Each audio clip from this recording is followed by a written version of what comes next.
Brodes Media.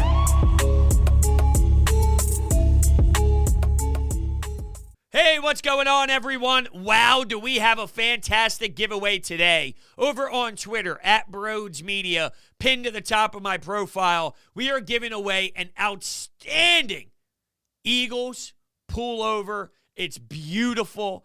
I want this. I hope I could win it. I can't win it.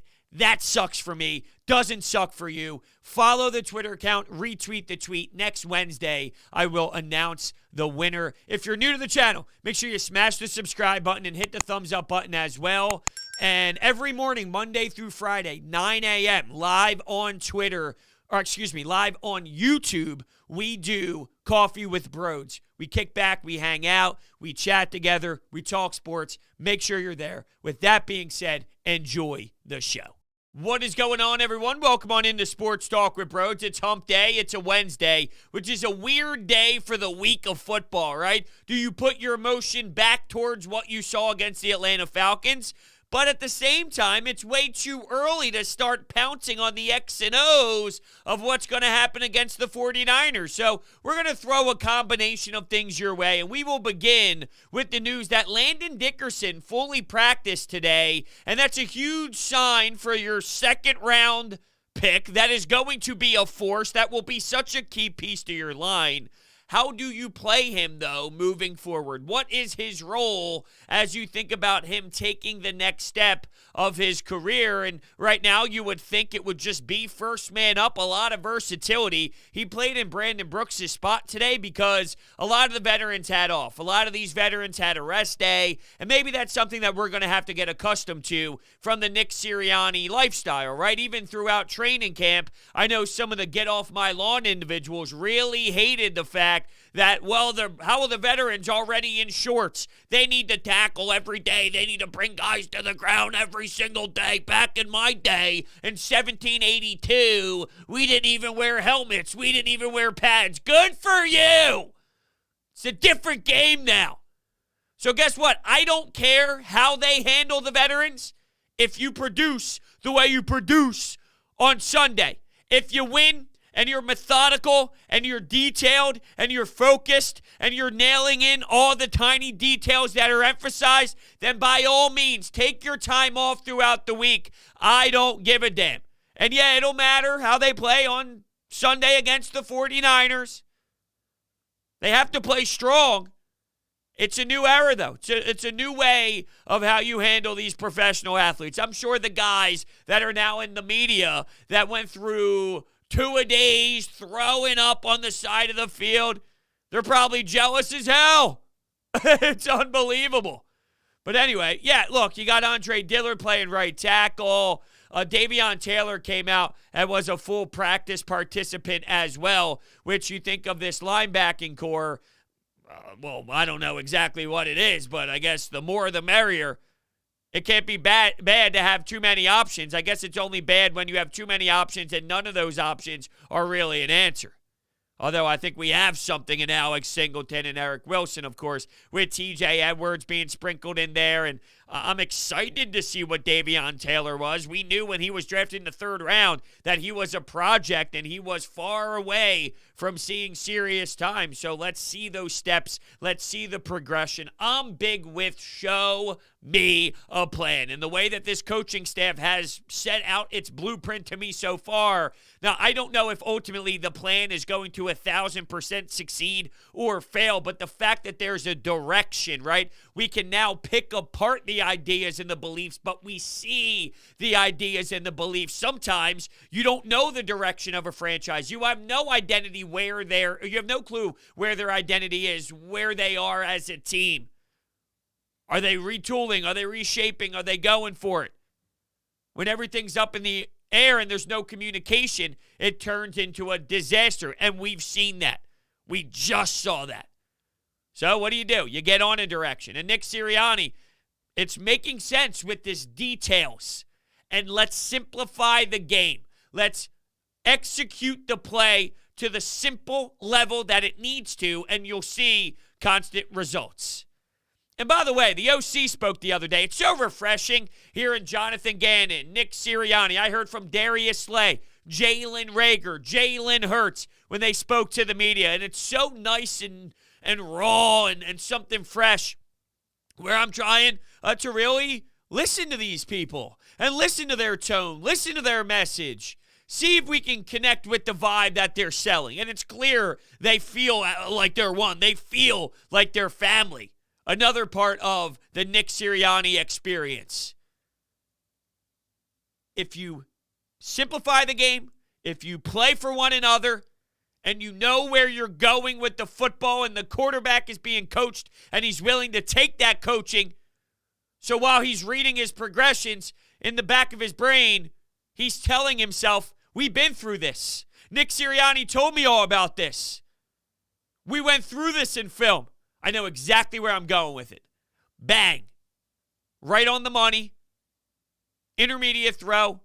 Moving the chains. So the OC was talking about this because we're wondering, are they going to take more shots downfield or not? And I never really got to my Landon Dickerson point that I'll get to after this because I'm already in a rhythm, I believe, with where I wanted to go with Nick Sirianni and the offense. They were attempting to go deep. They wanted to try to go over the top and beat their defenders and take it to the house for a bomb, but the Atlanta Falcons took that away, so they won't force it. They'll take what they give you. So that's why intermediate was the route to consistently pound, to consistently throw. Of course, it would be nice to see that epic bomb that goes 75, 80 yards to the house. The Sports Center #1 play where Devontae Smith hits a defender with a shimmy. His ankles are broken. His shoes fly off. He flies 30 yards towards the sideline for some reason. Here he is, Devontae Smith. Home run play. If it's not there, though, it's not there, though. Something will be available. Take control of your advantages.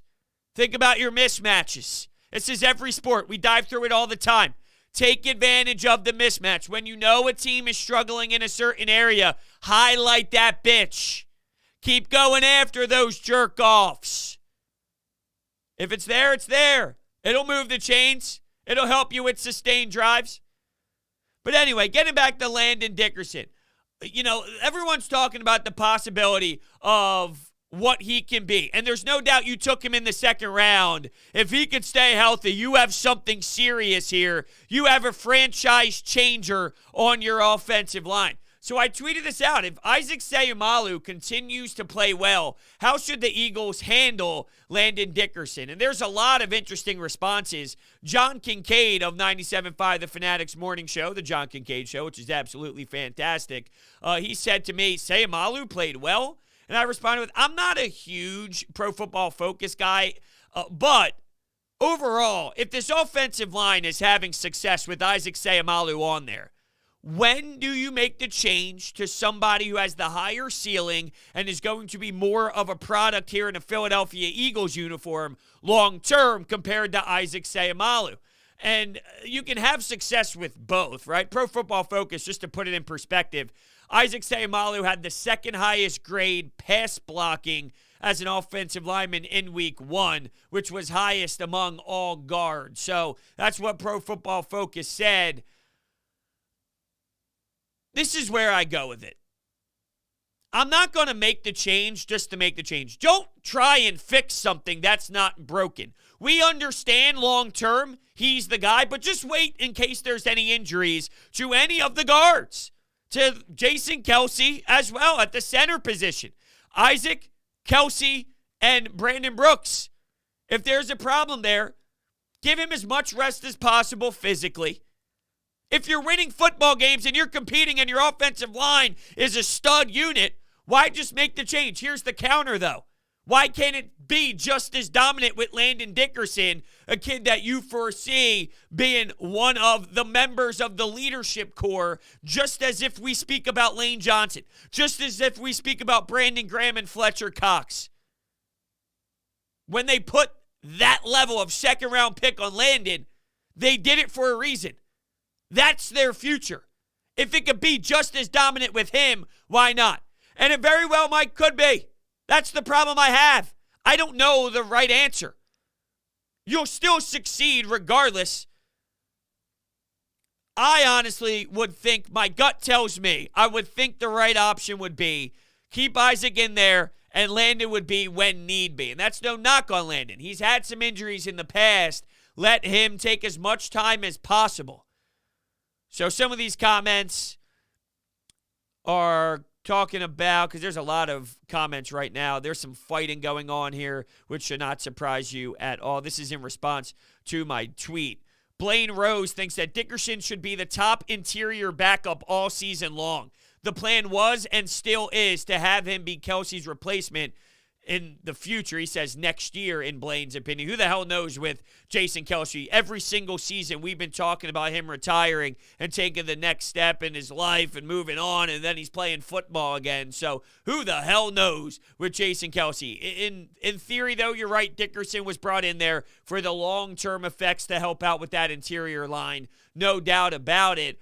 I like the idea of waiting for something to occur. So not that you want it to happen. Injuries happen, though. That's the nature of sports. The Cowboys are falling down right now. Some more news out there. The San Francisco 49ers that we're going to see with Mostert, the Baltimore Ravens. It's inevitable that something will occur to a teammate at some point. And if it does on your line, interior-wise, you'll have Landon Dickerson ready to rock if need be. That's probably the way I would tend to do it. Unless, of course, Isaac Seumalo gets abused, gets annihilated, gets beat up big time, but maybe he feels the pressure knowing there's adversity hitting me. If I slip up just a bit, my playing career right now is in jeopardy, so I have to compete at the highest level. Maybe that raises the bar, and Isaac reaches a different intensity. See, it's funny. Isaac Seumalo is labeled as one of the weaker guards, or the weaker player, I should say, on the offensive line.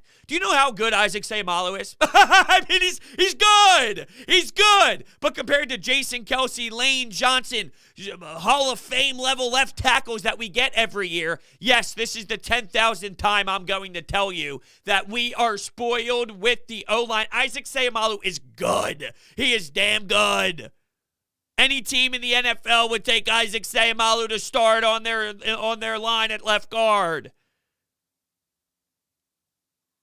We just hold everyone to this high level of dominance because we see Jordan Mailata, after a few hiccups by the O-line, giving just a half block with one arm, pushing people over. He murdered a human being when Jalen Reagor took it in for the touchdown. So it's always an experience for sure with Jordan Mailata. But ultimately, I think that's the way I would lean with Landon Dickerson as of right now. If somebody ends up stinking horrendously and you move forward, then fine, so be it. But as of right now, just wait. Andre Dillard at right tackle. I guess it's time for Jeff Stoutland to get his fingerprints on this dude, versatility-wise, to see if he's got anything there. Now, I know what everyone's thinking. Wow, remember last time Brodes he played right tackle? Yes, he mentioned it's as if you're writing with the opposite hand. It's hard to do. I didn't love the approach heading into it. I wish he said something along the lines of this. I can't wait for this opportunity. I'm going to go out there and give it everything I have. I'm excited to be out there on the line with my boys. Something along those. I can't wait to compete for the rest of my teammates. This is probably going to be tough. Do you know how hard this is? Even though he's right, I just don't want it to be perceived that way. Anyway, I don't know how much of this, too, is Andre Dillard sucks or Jordan Mailata is that special and that much of a freak of an athlete. It could be the combination of the both. But I wonder what Andre Dillard would look like at left tackle. I don't think it would be as bad as what people are maybe believing right now. Once again, we're spoiled in seeing something so unique in Jordan Mailata. 6'8", 300-plus pounds, moves that quick, footwork electric, has great poise with his hands as well, and not playing football his entire damn life except for a handful of years ago, and now gets his bag. Like, what story are we even listening to right now with me speaking? Anyway, Jeff Stoutland could get more time with his hands on Andre Dillard to maybe work on both sides of his game in case something needs to occur, in case you get desperate. I heard something that was interesting with, I believe this was Jeff Mosher on Inside the Birds when they were doing it on 97.5 The Fanatic. They have Inside the Birds radio now, Monday nights from 6 to 8 p.m. And he was talking about Jonathan Gannon, and the adjustments. Everyone's talking about the adjustments they made in the second half, and it's crazy to see them stopping the run game the way that they did.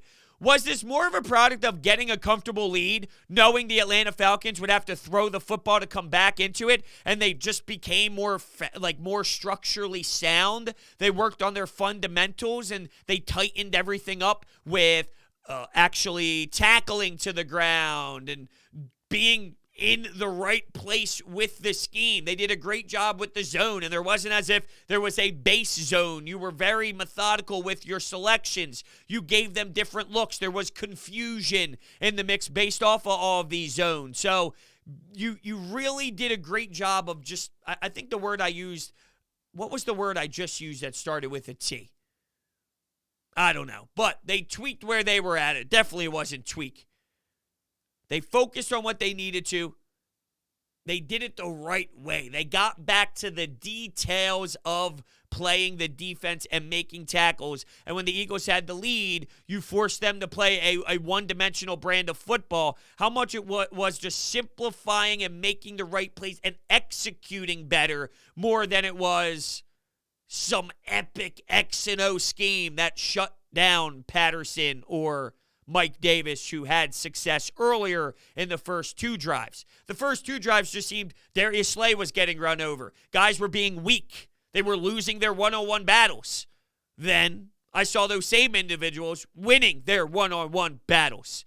And the Eagles had the lead. So I just can't wait to see Jonathan Gannon control this defense game by game. The way that he's going to rush for. The way that maybe he drops guys back, gives help, zone. All over the place. While with Jim Schwartz, we knew this was Jim Schwartz's system. This is how it's going to work. We'll plug you into our system. And with that, it's a perfect segue and perfect transition to something Nick Sirianni said today that's getting all this hype and support and a lot of tweets. And it was in regards to the players fitting or the scheme is basically made off of the players. Look at what the players you have on your rosters and look at what they do. Look what they tell you on the field, and you can start tweaking your concepts based off of that. He really said the same exact message on Monday after the game, but it wasn't as much of a broad approach. He brought up J.J. Arcega-Whiteside, who had an ankle problem and did not practice today, but he talked about bringing him downfield and blocking and expanding and marrying different concepts with that play design. Now he could be a threat. He said it just more specifically and broke it down more strategically than the broad approach of, hey, look at your roster, then implement a system. Look at your roster, then work with your offense, right? With Quez Watkins, though, on our topic of offense, he got the ball early and then shied away a bit from the Quez Watkins explosion. The offense did. And I think a part of that is just because what you're doing is seeing the development and growth. Last year, Quez Watkins was fighting for time with John Hightower, and maybe that was a poor coaching decision more than it is to say about who he is as a player, but I'd imagine he took a lot of strides this year, last year. There's a reason why he was where he was with John Hightower, okay? He exploded and gave you reasons to go, wow, damn, all right, Quez. Burning corners, being wide open, touchdown, to the house, early preseason. It happened. We're also, though, seeing live, real NFL action. It's no longer preseason. So why wasn't he as noticeable? Why didn't the offense continue to go through him? Well, you don't make the jump from where you were last year to second behind Devontae Smith. And Devontae Smith is going to be so damn elite. It's so real. It's so real. He just is a professional. Are you nervous about the weight? I never was. He's blocking damn good, even with the size that he is. So give him a shit ton of credit. With Quez, getting 3 catches, having speed, showing bursts, and then going quiet a bit, maybe that makes sense. He's part of the growing experience too. We're watching Nick. We're watching Jalen. We're watching Quez Watkins. Quez Watkins has to adapt and learn what it's like to be in a more prominent role. It's not easy. It is easy, though, making money utilizing DraftKings Sportsbook. The NFL is back, and DraftKings Sportsbook, an official sports betting partner of the NFL, is giving all new players a can't-miss offer for Week 2. Bet just $1 on any NFL game during the second week of the season and receive $200 in free bets instantly, no matter what. You heard right. DraftKings is giving all new players $200 in free bets instantly when you place a bet of $1 or more on any Week 2 game. So download the DraftKings Sportsbook app now and use promo code Brodes to receive $200 in free bets when you place a $1 bet on any Week 2 game. That's promo code Brodes to get your free $200 in free bets instantly for a limited time. Only at DraftKings Sportsbook, an official sports betting partner of the NFL. Must be 21 or older. Pennsylvania only. New customers only. Restrictions apply. In partnership with Meadows Racetrack and Casino. See DraftKings.com/sportsbook for details. Gambling problem? Call 1-800-GAMBLER. There still are some anytime hotline calls to get to that I would love to react to. One more thing before that, though. How about what Chris Long had to say about Josh Sweat and how much of a force he could be, which brings me to the draft class that year. Howie Roseman drafted Dallas Goedert, Avonte Maddox, Josh Sweat, who still needs to prove himself. It's just fascinating to hear someone who had so much success really rave and rant about a kid who has the skill set to be something lethal, and maybe Jonathan Gannon can get a lot out of him. I mentioned Josh Sweat, Matt Pryor, who he started a playoff game for you. When you're that late into a draft, you have more of a percentage to fail than you do succeed. So I'm not going to get on Howie Roseman for missing there, but you get your starting left tackle and you pay him the big bucks in the 7th round. So Dallas Goedert, Avonte Maddox, Josh Sweat, Jordan Mailata. That's 5. That's 5 out of 6, or 1, 2, 3, 4. How the hell did I just say 5? That's 4 people of 5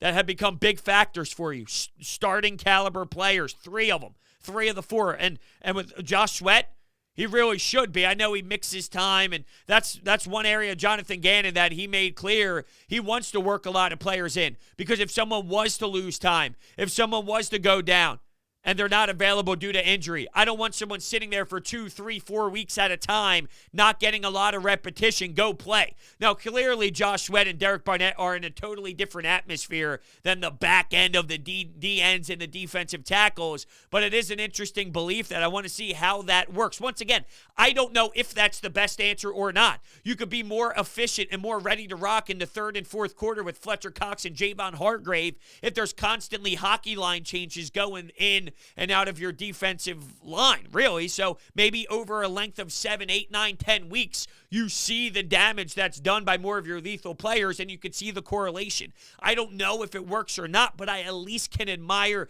hearing that this is what we like to do. This is our concept. This is how it's going to happen.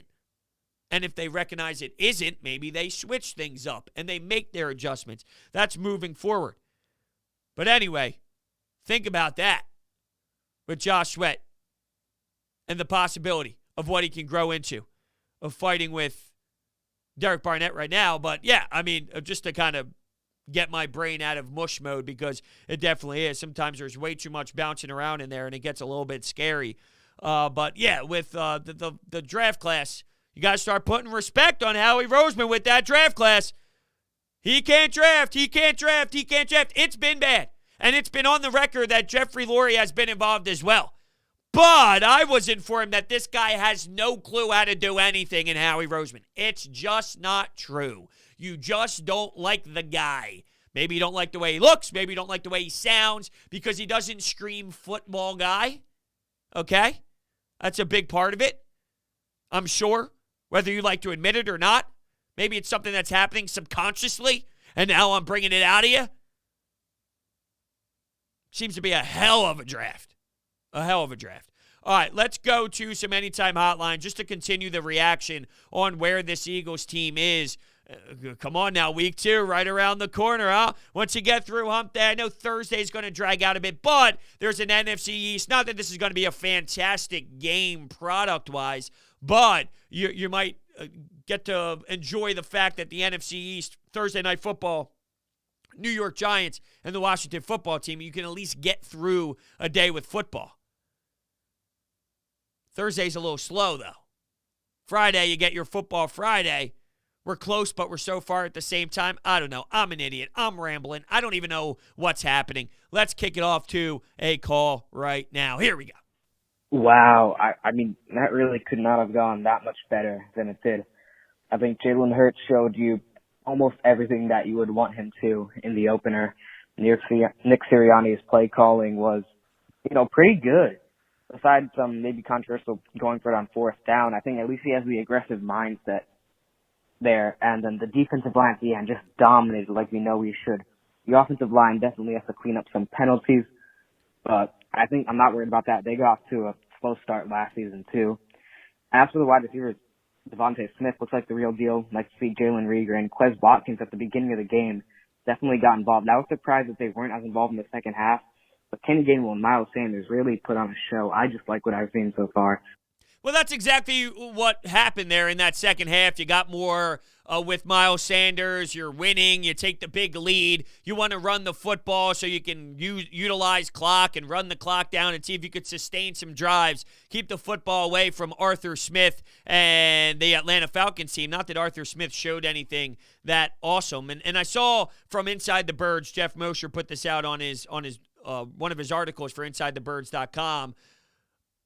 Questionable Arthur Smith's decisions, but limitations affect that. If you're going to be one of the better coaches in football, though, that's where you got to figure it out. And that's very true. With Arthur Smith, they shot themselves in the foot. They played soft. They're running the football by their end zone. They're kicking it back to the Eagles. The Eagles have a 2-minute drill, and they score on that, which is a game-changing sequence, no doubt about it. Questionable Arthur Smith decisions, but it's interesting. Some of the limitations with their team affect that, which makes a lot of sense. If you're going to be a high-caliber coach, though, you have to work through that adversity. You need to fight through those issues. You have to fight through those limitations more than he did. That's for damn sure. Of course, you can't be a magician, snap your fingers, and get the ultimate elite success from a team that can't actually physically provide that for you.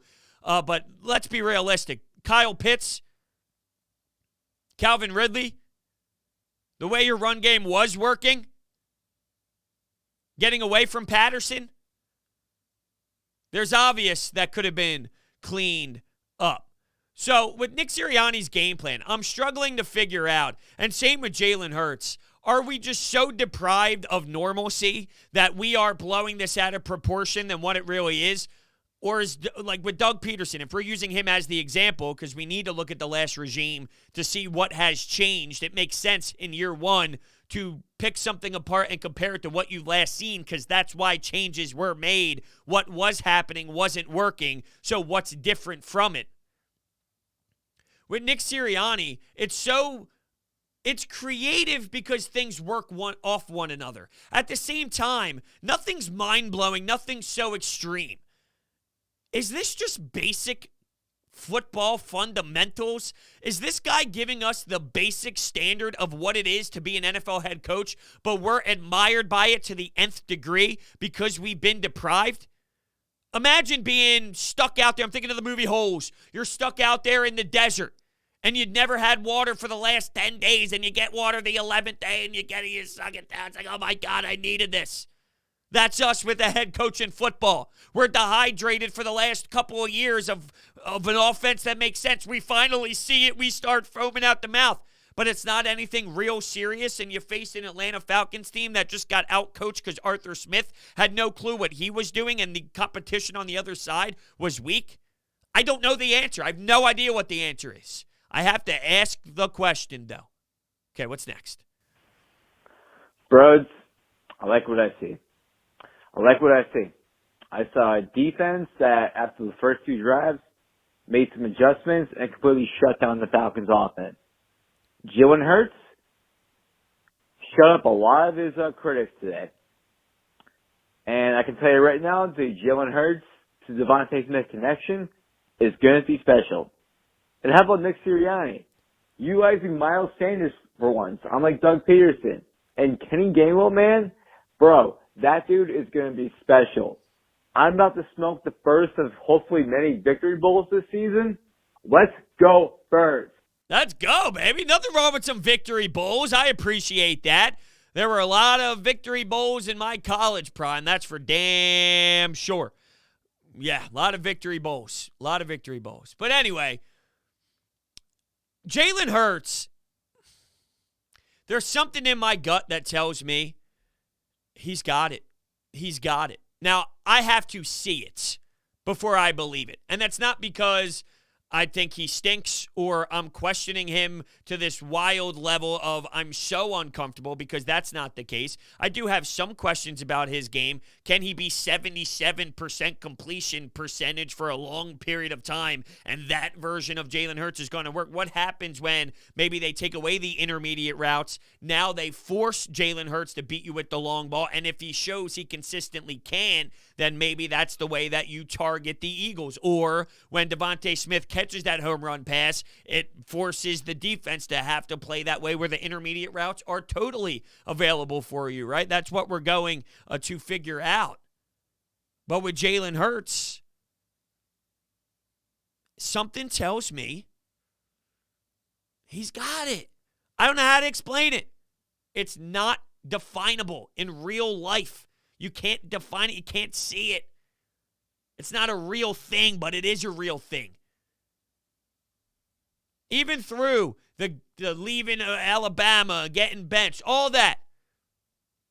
That's part of this energy that surrounds who Jalen Hurts is. It's really bizarre, but I'm so intrigued by it at the same time. Let's go, bros. Eagles football is back, and we start off the season with the win. I love it. A few questions for you after today's game.